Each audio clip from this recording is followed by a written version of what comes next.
I am born ready. Okay, so let's just start off first of all with a little introduction about who you are and just kind of a short, brief, I suppose, summary of your running journey, your athletic journey, whatever you want to call it. Okie dokie. Yeah, happy to do that. So I'm Steve. My running journey began, if you ignore the flirtation with running during cross country at school, which I was sort of a wildly average mid packer who wasn't really interested.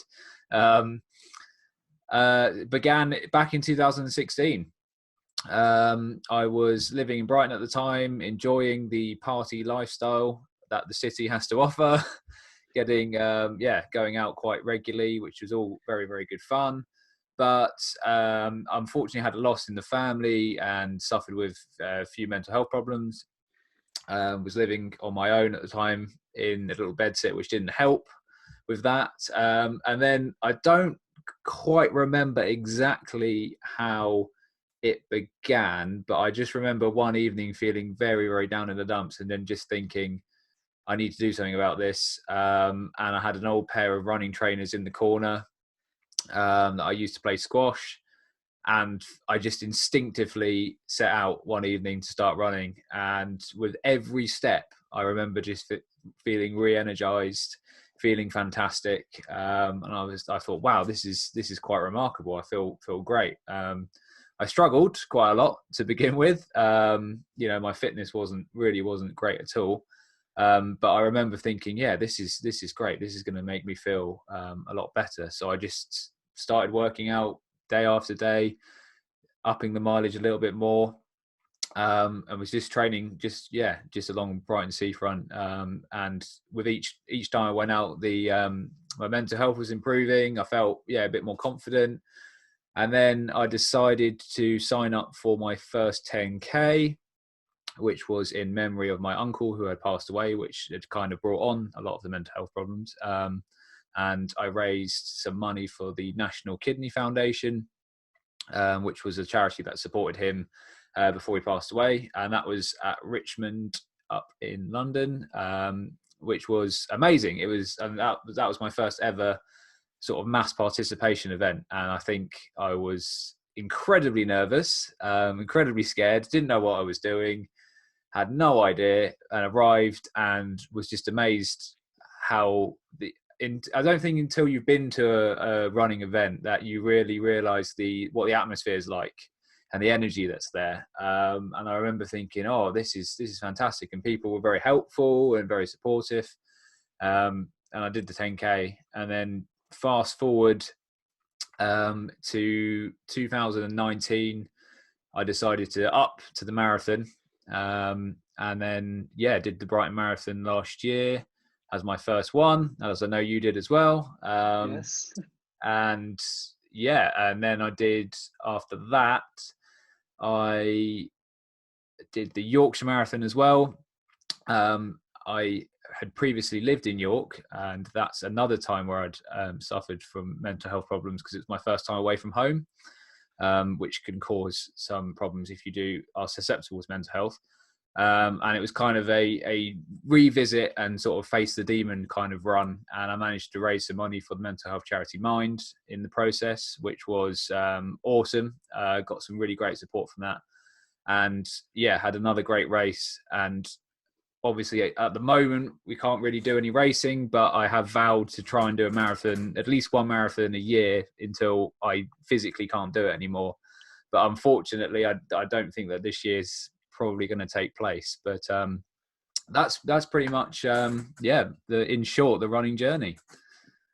Awesome. Yeah, I mean, there's so many things I can kind of pick up on in there, and we'll sort of talk a little bit more in detail about certain aspects. But when we talk about the racing, like you say, until you do that first race, it's really hard to replicate that kind of atmosphere and that feeling that you get. I recall my first kind of big race, I suppose, was a local half marathon, and I was doing it with my uncle who I was training for the Brighton Marathon with. He did London, I did Brighton, but he had done it a number of times, and I just remember him being so relaxed about it and me being so aware of how nervous I was when I think I just felt like it mattered more than it did, in terms of, oh my God, everyone, people looking at me. People looking at me. Where do Yeah. I go? What do I do? And, the night before, he's texting me saying, what are you going to eat for breakfast? What time are you getting up? And I was just thinking, I'm going to get up. I don't know what I'm doing. But Yeah. but it's that atmosphere, that moment when you start to set off and you've got those initial nerves, and then it just kind of relaxes. And I don't know, I find it quite meditative, that just when you get into a flow, and before you know it, you've been running half an hour, then it's That's it. 45 Yeah. minutes. And then you think, actually, if I was sitting at home now on the sofa, sometimes that 20 minutes, half an hour takes ages to go by, yet it's the same period of time. Yet in a race, I just find myself kind of slipping into this very calm state. Obviously, it's got a lot better, a lot easier for me, but certainly I felt very under pressure by what I was putting on my shoulders entering all the races. And yeah, it was a really special run to do. And I don't really feel like I appreciated it because I was not in the state of mind where I could just celebrate afterwards. All I thought was, I'm glad that's over, instead of Yeah. that's the only time you'll ever experience the first time. Yes, definitely. And I think you've really nailed the point for me, is that meditative state. I mean, even now I've done done 2 marathons and quite a few halves and sort of 10K races. But even now I still get that slight apprehension, little butterflies in the stomach. But then as soon as the gun goes, it's like a switch in my mind, and I just ease into it, and then you just, yeah, relax. It's impossible to describe properly in words until you've experienced it yourself. But it's a wonderful feeling. Yeah, I don't know about you, but I feel like running has really supported many aspects of my life in terms of the mindset. So getting myself to a place where I don't overthink things. And I don't think it was until I started running that I realized it was something that I was doing. I was always a Mhm. bit wary and a bit cautious, and always thinking about possibly the worst outcome. And, even just like socially, people going out, and I'm always thinking, okay, well, how long for? When's that going to end? At what point am I getting home? Those small little things. I think it built up to a kind of this peak when I started running, and I realized I'm really taking everything far too seriously. This, like I say, Yeah. it's just a race, but I'm overthinking everything. And Mhm. it was when I started to overcome those things that then it impacted other aspects of my life, where I started to, it's not about caring less, but putting things in an order of priority, and things that will move me forward. And certain things were not moving me forward, they were holding me back from my progress. And I really feel like running kind of just opened that door and gave me permission to think about other areas of my life that I should really be a bit more reflective of, and give a bit more attention to. Yeah, that's excellent stuff. Like, I think as well, with touching on your point about the pressure you put on yourself, I very much felt that at the start. And when I entered a 5K race, it was only a local one, it was a small one, and I put so much pressure on myself to, excuse me, to run. I had a time in mind, and I was really, really, because I'm quite an ambitious person, and I was obsessed with trying to get under this time to a point of overtraining. I was just training like a complete idiot, basically. Um, I was just doing all kinds of stupid things that you just shouldn't be doing. And I put so much pressure on myself. And I got there, and the weather, it was in August, and the weather had been amazing all week.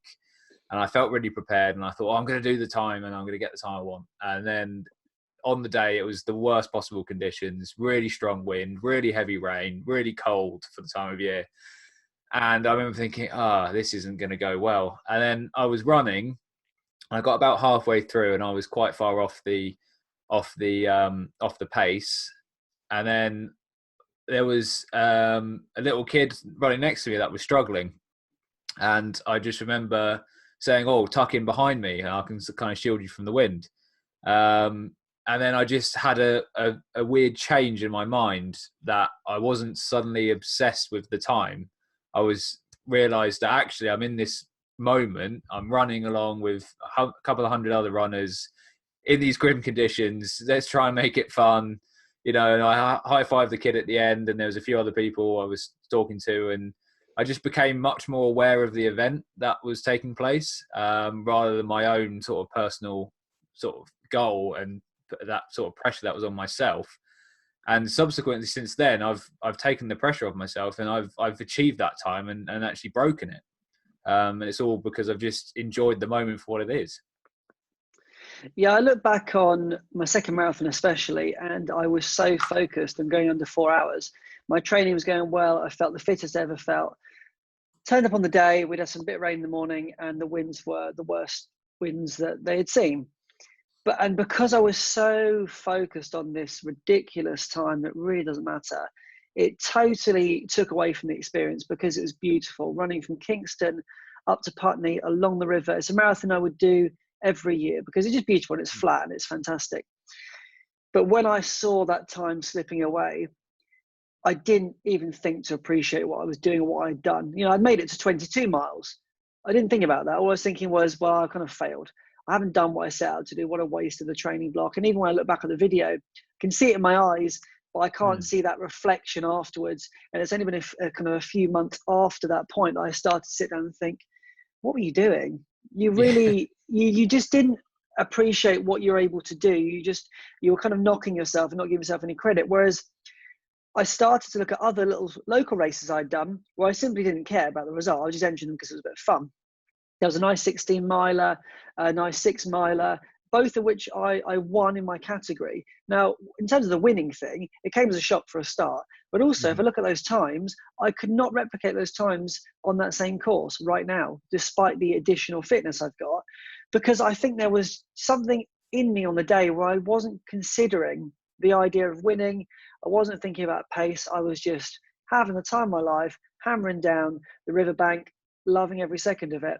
And it's something that I've really now made a conscious decision to kind of engross myself in the experience so much more, which is how the ultra came about. Because I thought, I know a way I can stop myself thinking about running quickly, book a race. Yes, book a go race crazy distances. Yeah. Exactly. And, you know, I've got, like, just behind me here, I've got this paperwork, and the paperwork very clearly states the fastest time on that course, a time that's quicker than my fastest marathon. So already I'm kind of conditioned to be thinking, you are not winning this, you are not setting the fastest time, but what you are going to do is do something that's completely out of your comfort zone, and you are going to just submit yourself to calm, relaxed, slow pace, and just look around you, love the trees, love the grass, feel the pain, whatever comes, and just love the moment. And it's something that has taken me a while. It's taken me a while to get to this point where I can actually really, truly enjoy running and not, you know, live and die by this. Yes, yeah, definitely. I think it's something that particularly is happens when you first start, because there's quite a few people that friends of mine that have messaged me since they've started running because of the lockdown. They've used it as their exercise, which is fantastic. Is one of the positives to come out of it. But they were so obsessed. One of my friends was so obsessed with his time, and it was like looking in the mirror. I just thought that was me all those years ago. And I said to him, just honestly, slow down. Just slow down to the point where you think you're going slow, and then go a little bit slower. And if you just keep with the process, eventually you'll have one breakthrough run. And I remember mine was after a night shift, and I had no plan. I had no specific pace, no specific distance. I just thought, I worked a night shift, no pressure, just go for a little jog. Even if it's just one lap round the block, it's better than no laps. I ended up running 10K, which at the time was quite far for me. And I ran through the fields around my house, through the woods, through the nature reserve. It was a beautiful Sunday morning. Listened to some great music. I think I even stopped the watch at some point and just ignored it, because I was just having this euphoric moment. I wasn't out of breath. I wasn't uncomfortable. I wasn't sweating buckets. I just was in complete flow.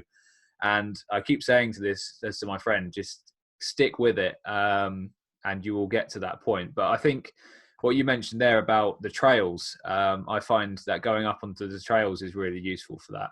We're myself and my girlfriend are going through the kind of Couch to 5K. She just started running, and we've been going around the block and doing the same route, and you have to do like periods of time of running and walking. And she started saying to me, well, okay, so have we gone quicker today?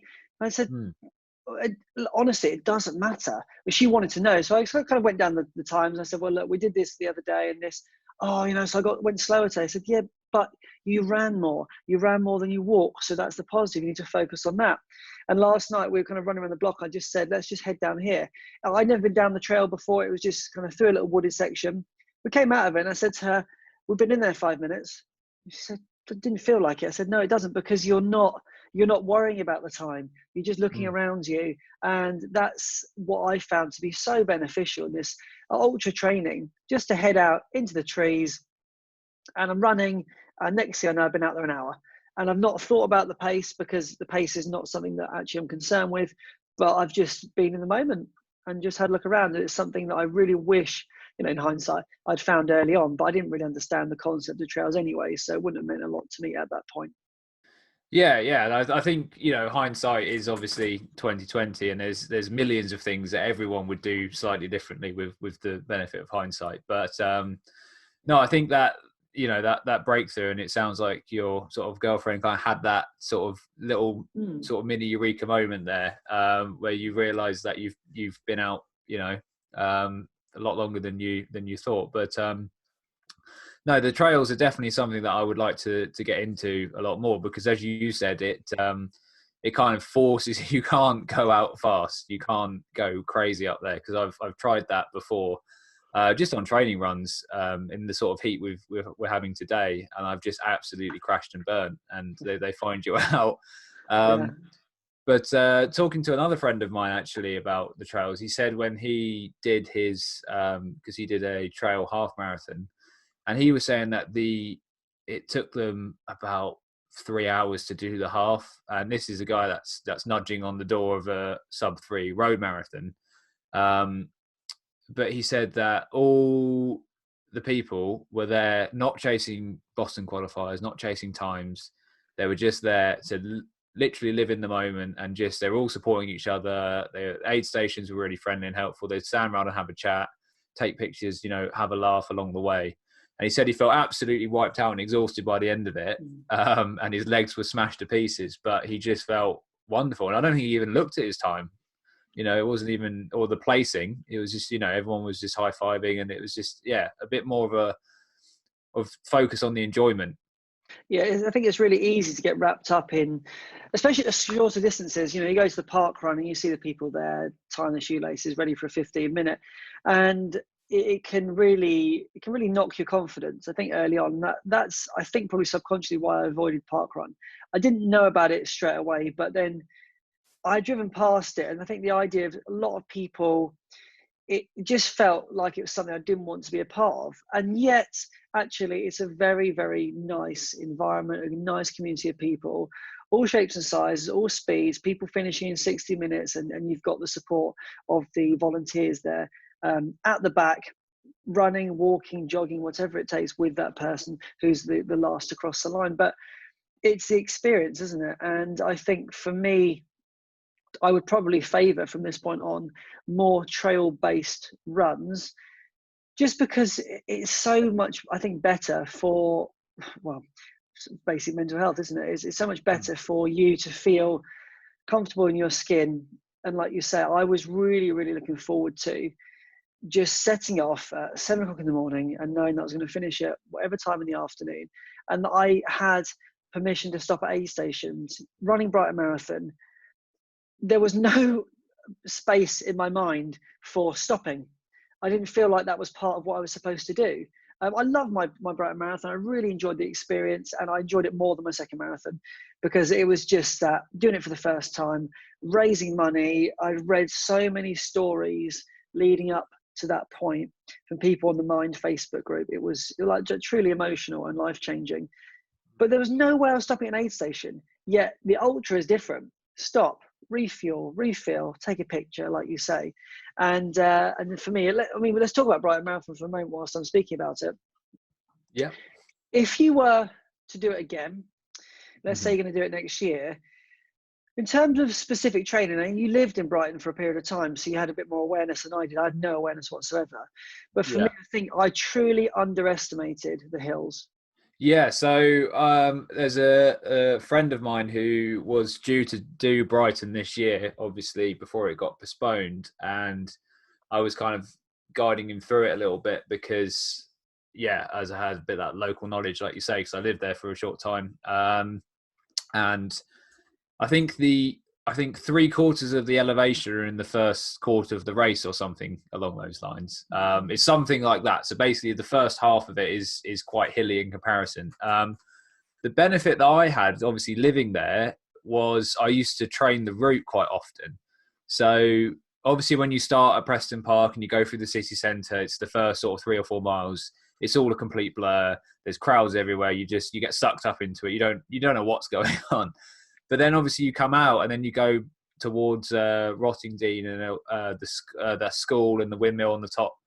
And that's quite a bit of a bleak part. It's just, a road. There's nothing really to look at other than maybe sort of out to sea, but there's no sights. And it can be quite mentally draining. And especially because I remember thinking I had quite a bit of pain in my legs and I thought I'm only 10 miles in.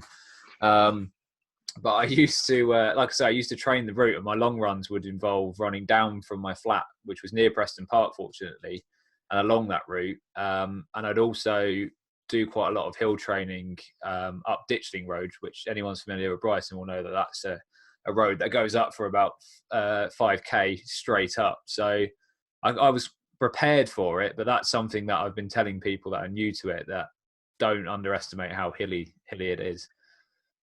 Yeah, the one thing I think that also got me, obviously you come out of Preston Park and then there's more or less the immediate uphill, which I Oh, of actually course, how really, could I forget that? yeah, I really liked it for the fact that it actually stopped me from setting off too fast, because you physically can't really, unless you're going to blitz up the hill.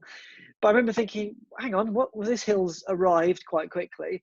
But the one section that I found toughest, the power station walk, relatively tough. But for me was that there's a long residential road. I think as you're coming back before you get to half, and it just kind of goes on and on and on. And all the residents around, it's brilliant, but you've got to go all the way up the road and then all the way back down that road again. And I found that one quite demoralizing, because I realized I wasn't at the end of the road yet and I still had to come back. I was kind of clocking the miles thinking, I've been on this road for what seems like forever. And I found Yeah. that one a real, just like, I found the course in Brighton quite strange, because there's moments of it where it's just pure energy, and there's some absolutely beautiful moments of it. I know particularly in Hove, as you go towards Hove, at the latter part of the second half, there's street parties and people with jelly beans and jelly babies and oranges, and there's a real sort of carnival atmosphere, and that's fantastic. And then obviously you've got places like the power station over by the school, that long bit of road you said, that are just absolutely demoralizing. You're really putting yourself through the ringer, really. Because I know places like, obviously, the bigger one, London, I know they're a bit more consistent because there's just so many people. But no, it's an interesting one. And would you do Brighton again? yeah, I would love to do it again. And I think I'm in a much better position to, at the very least, just enjoy it and not worry about it. I mean, I've been a bit unfortunate with the weather, the wind side of things on both my marathons. But at the end of the day, you can't put blame on the weather for everything that you do and all of that stuff. So I would absolutely do it again. And I think I would approach it not with a time in mind, but just with a attitude that I want to experience it, kind of just as a first hand, what is it actually like for a marathon runner? What was this like the first time that I just missed out on because I was so dead focused on getting to the end? Yeah. Yeah, I definitely want to do it again. I didn't sign up for it this year. I signed up for Manchester and then moved it to Edinburgh because I had an injury. Well, obviously they've all been cancelled now, but no, I definitely do Brighton again. I did forget about that hill right at the start, which was crazy. I saw people sprinting up there, which I thought was a bit mad. But I actually be interesting to get your opinion. I don't know if you've used them before, but I actually used or stuck with the pacing group. And that's what I've done for both the marathons that I've done. And I found that really useful because the people that do the pacing are experts on the course. So they really know. So we to say, for example, the sub 4 is around 5 minutes 40 per kilometre, but that first kilometre, the pacers made us do it at 6 minutes because of the hill, and they knew that we'd clock the time back. So I don't know if that's something that you've experienced at all.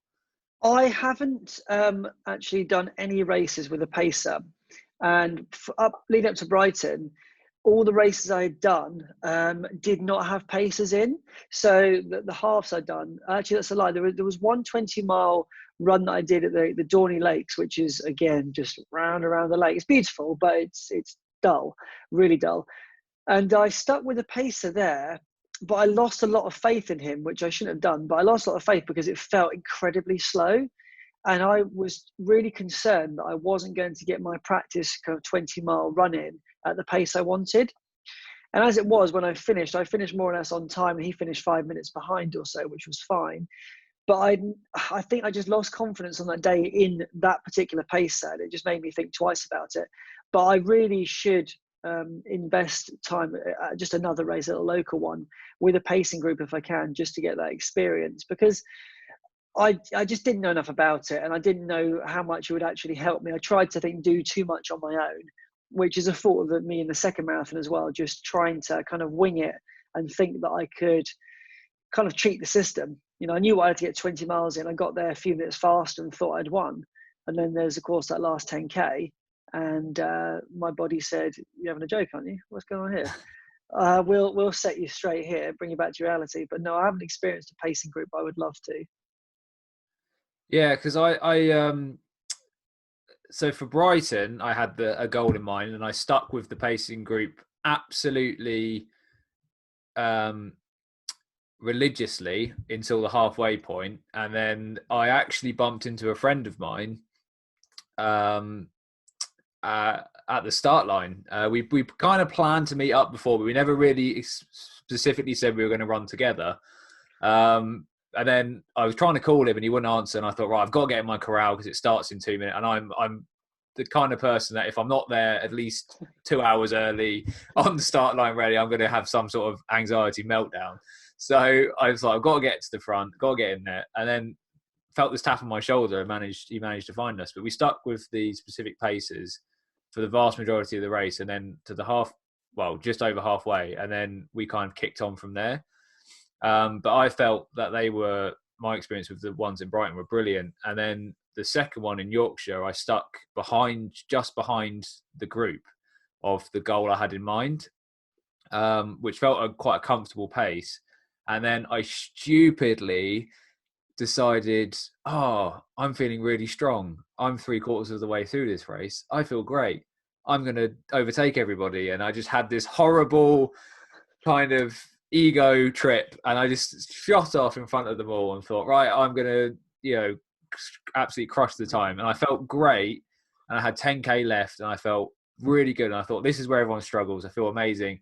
And then I had 8K left and I thought, feeling a bit uncomfortable now. And then I had 5K left and I thought, oh crap. And then I sort of ground to a sort of halt at the side of the road, and then watched the pacing group just sort of glide past me in a lovely sort of V formation, like the Kipchoge 2-hour attempt. And I was just left at the side of the road hobbling for the last 5K.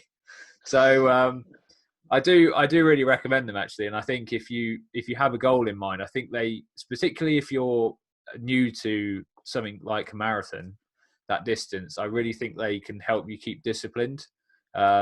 Because all the science suggests that running it at even splits is the best way to do it. I wonder as well, when I think back, that I think maybe I was just embarrassed as well. I didn't feel like I knew enough about running. I kind of just felt a little bit self-conscious about this idea of, go up and introduce yourself to the pacer.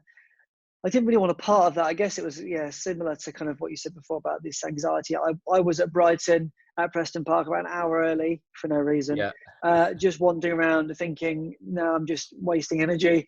Not sure what to do myself, but I was there. Good, I'm there early.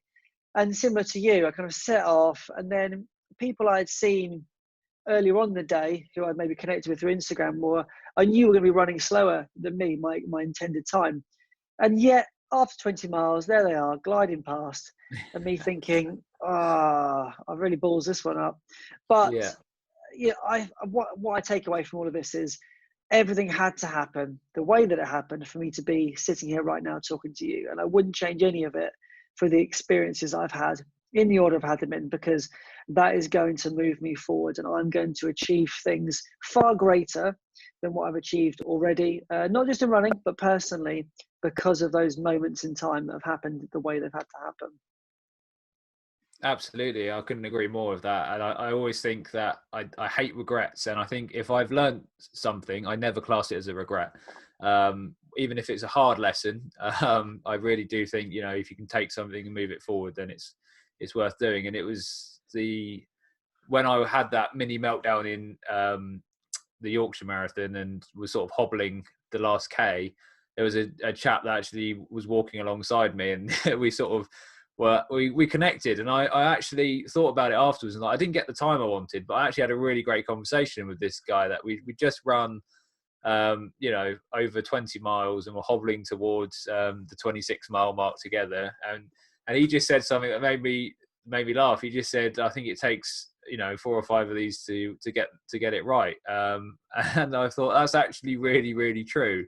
And instantly in that moment, all the pressure that I put on myself just, you know, sort of relieved itself really. And then I gave him a high five and a handshake at the end. And I was really grateful for that experience. I think it's important to have those tough days, because obviously we're really fortunate that those tough days come every now and again. But on the whole, you know, you have a lot of good days, a lot of good days, a lot of great days, and occasional amazing days where things just happen. I went out this morning, and it was a pretty average run. But on the way back, I just thought it'd be a bit of a laugh to see if I could just get my heart rate down as low as possible using my watch while still running. So I just thought, this has completely gone to the wall. But what I will do is have a little noodle around this watch and see what I spent my money on. Because up until this point, it's just telling me the time. It's not really doing a lot. And Yeah. I just thought, whatever, you know, it's not a great day, but I'm out. I'm getting some fresh air, getting a tan. So, you know, life's good. What I want to talk to you about is you've just kind of transitioned over to offering services as a coach. I mean, talk to me a little bit about how that transition came from runner to moving towards where you are now. Yeah, definitely. So when I caught the running bug, I think I said in 2016 is when I started. I think in 2018 was when I really started taking it seriously, and I joined a local running club when I was living down in Brighton. We started doing the track sessions, and I became a bit more disciplined with my approach to training and introduced the different types of run. And then that's when I kind of had a light bulb moment, realized that there's a lot more to it than just going out running as fast as you can around the block and try and beat your time from yesterday. There's tempo runs and threshold runs and long runs and intervals and hill repeats and strides, and there's all kinds of different things. And that's where I discovered that you could, through the club, do some training with England Athletics, and become a running coach or run leader and sort of run some of the groups. So I looked into doing that, which I did. I think it was at the tail end of 2019, I think. So I spent kind of a year with the club, sort of honing the craft, if you will, learning about the track. And then I went on a course which you can do with England Athletics, which you can get if you're a member of a club, you can get it subsidized. And it's only about £140 for a day course, for the prerequisite to the coaching one, which is the leader in running fitness, which is a great course. And it was really, really great to kind of connect with people. And then you go on to do the coaching and running fitness, which is a 4-day course, with England Athletics. And I think there's a lot of various different things out there, different ways you can go about it. But I think doing it through England Athletics and doing it with a running club attached to it, for me, I felt like I was getting the support I needed, and it was really, really sound advice, because this is the advice that I learned on the course is applied by England Athletics to their top athletes. So the likes of Mo Farah, KGT and all that. And I think it just came from a place of, I never knew what I wanted to do at school. I never knew what I wanted to do when I was growing up. Even in my early 20s, I just was pretty aimless, to be honest. really didn't know what I wanted to do. I had a retail job and I was progressing up that ladder because I thought that's what you do, but I was never really thinking this is going to be my life.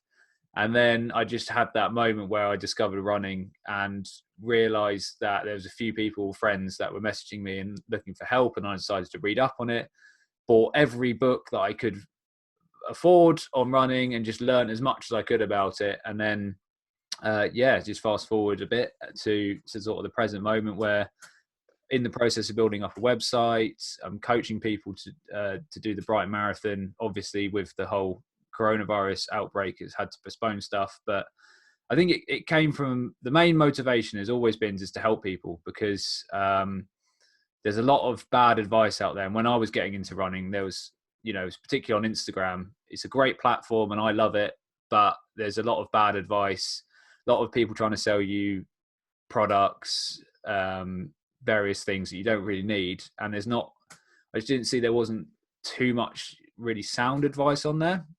So that's something that I kind of wanted to focus on, and I kind of became the person that I wish I had when I first started running, if that makes sense. And I think one of the moments where I actually, it made me genuinely cry a little bit, I'm not going to lie, is because, like I said, I was, for a long, long time, I didn't really have any direction, and I was coaching someone. I actually met him at a party, and he said he was running the Brighton Marathon, and I said, all right, we'll get up in the morning and we'll go for a run together, and I'll take you out for a run and buy you breakfast, and then if you want, we can do a training plan for you for the Brighton Marathon. And he goes, oh, okay. And to my shock, he actually woke up with a hangover and went out for a run, and we were going on a 10-mile run along Brighton seafront.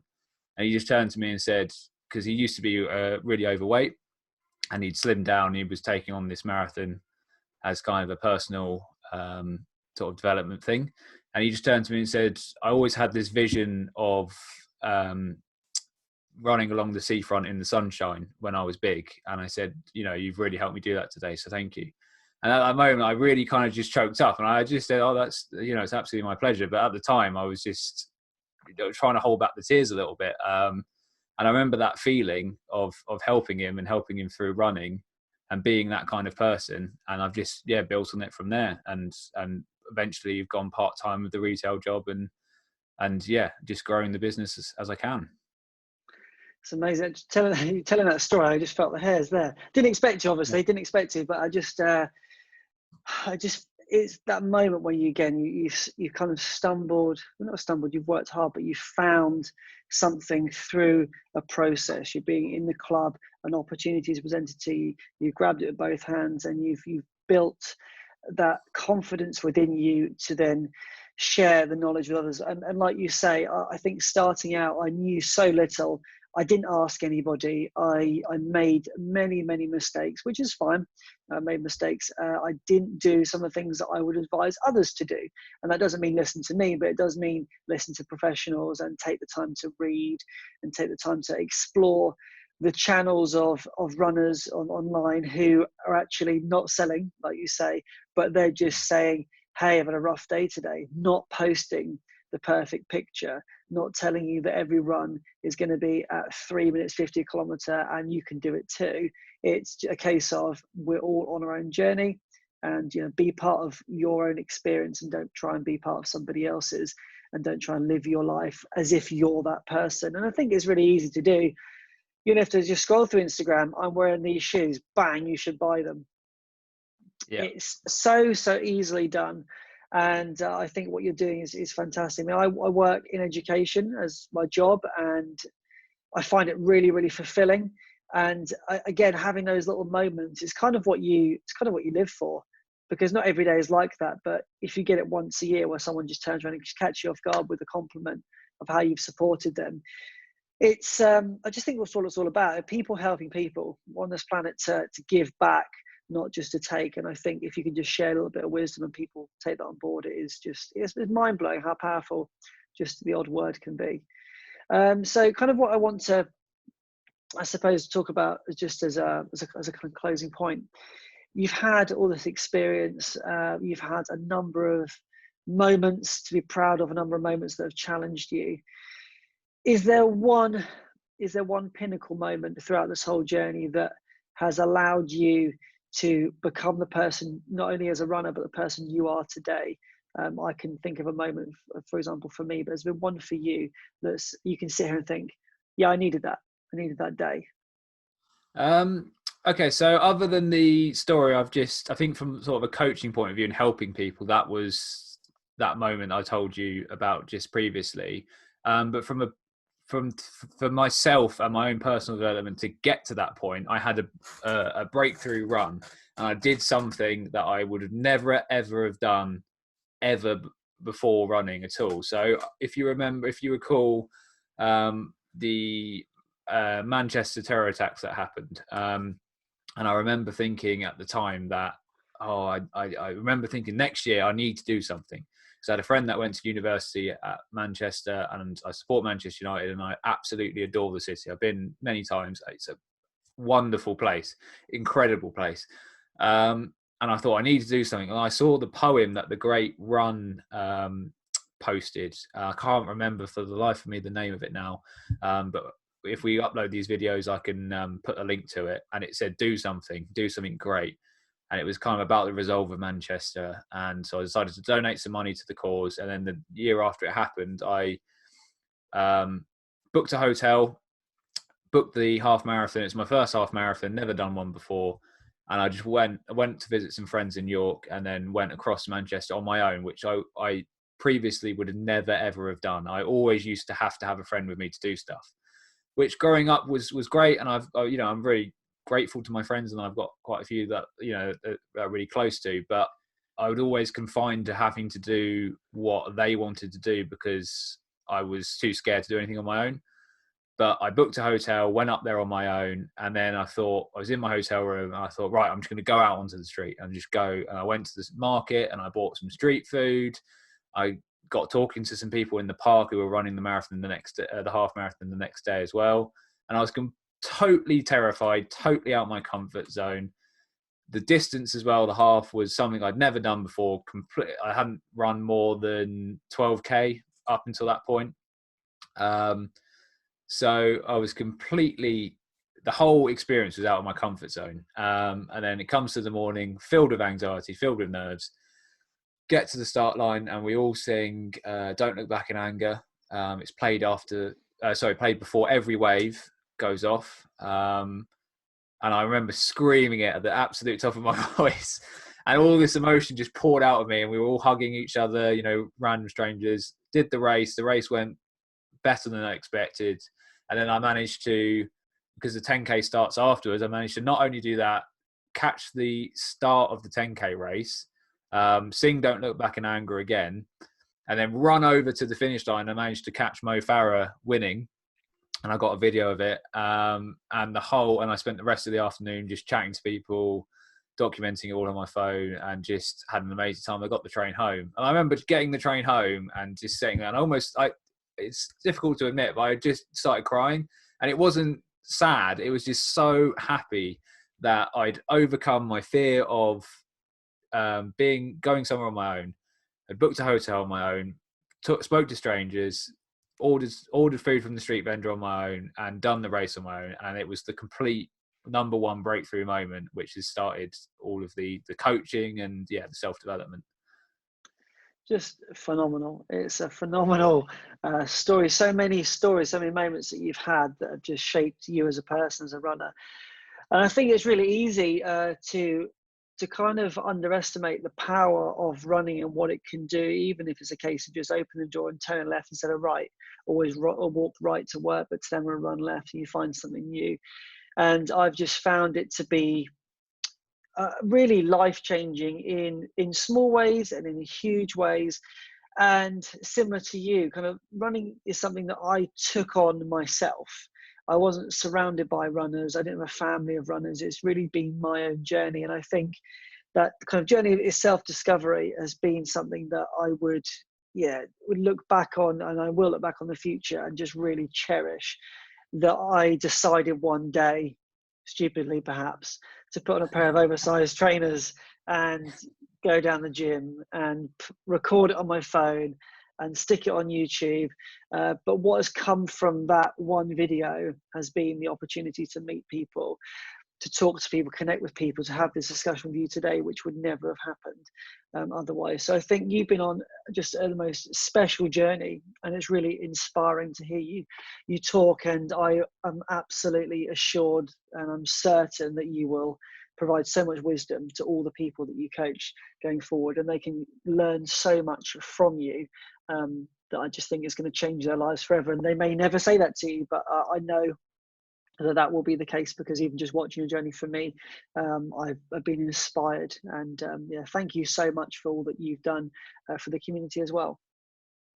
Oh, thank you. That's really, really touching of you to say. No, thank you so much. I really, really do appreciate that. And of course, you know, you talk about your journey yourself. I remember I've followed you for quite some time now, and I remember the sort of the early videos, and to see where you've got to now is remarkable. And you know, you've pulled these sort of coaches and athletes and runners together for these conversations, and you know, just imagine. I only imagine that you wouldn't have thought that was possible when you took that first little vlog, and it's grown to where you've got to now. And as you say, taking it all on your own, you weren't surrounded by it, but you just thought, right, this is something I want to go after, and you've kind of really grasped that and built the community around it. So that's fantastic. So yeah, keep it up. And I think that's the thing I love the most about running, is just how, when you get two runners talking to each other who have never met in person, who talk online, and you can just smile and have fun with the conversation, and you can get into it for hours, because I think is that connection there, because it's a very we've all got our own journeys, but it's a very sort of connected sport. Absolutely, conversations can just flow, can't they? And I think even just listening to you talk there, I think about any goal I put in front of myself in running can also be, again, translated to real life. I know that if I put my mind to something, I can achieve it by putting the hours in and putting the work in. And it's through running that it's made me kind of realize that if I want anything else in my personal life, or maybe it's a new hobby, then it requires hours, it requires time, it requires dedication, and I know I can get there. But yeah, this whole kind of coronavirus situation, I just knew when we went into lockdown, I wanted to do something. I did my little indoor marathon, and thank you for your donation as well. I really appreciate that. Of course, yeah. But more than that, what I wanted to do is just, I knew we'd all be at home, and I knew that there would be some people that would be at home on their own, and I thought maybe just have an hour, just having a catch up. I mean, when I first did the video, it said we'll have a quick 10-minute catch up, but actually 10 minutes disappears in no time at all. And yeah, I thought it would be something fun to try out, and it's turned into something really, really quite cool. And again, these videos will be here and be on YouTube, existing for a long time, and I look forward to watching them back in a year's time, and watching them back when I feel like I want to be inspired by somebody's journey. They'll always be there. Yeah, absolutely. So yeah, of course, I can't believe I almost forgot to mention your incredible indoor marathon. So yeah, massive kudos to you on that one. And yeah, well done for pulling all these together. As you say, it's really nice. You know, the world is a very strange place at the moment, but they're certainly helping me get through it a little bit. Super. So in terms of connecting with you on social media, I'll put some links down below, but is it best to find you over on Instagram? Is that a platform where you're most likely to kind of be responding to messages and most likely to spend your time? Yeah, so if you can link my Instagram below, that's the place where I'm most active. And if anyone is interested in coaching, or just even a conversation about running on some tips, it's probably best to email me at steve@runningmind.run. That's steve@runningmind.run, and I can go through with you any kind of coaching stuff on there. Superb. Well, it's been a pleasure. We can do another one of these and talk for even longer. I think it'd be really quite cool to have another little chat. But thank you for your time. I really appreciate it, and I look forward to watching your journey as it continues, and see the success of the people that you're coaching as well. No, thank you very much, mate. I really, really do appreciate the conversation and everything you're doing with your channel. It's a huge inspiration for us all at this, this difficult time. We're all locked indoors. So no, massive kudos to you, mate. Really, really appreciate the time. All right. Well, I will catch up with you soon. I'll leave you to enjoy the rest of your day. And yeah, we'll continue to connect.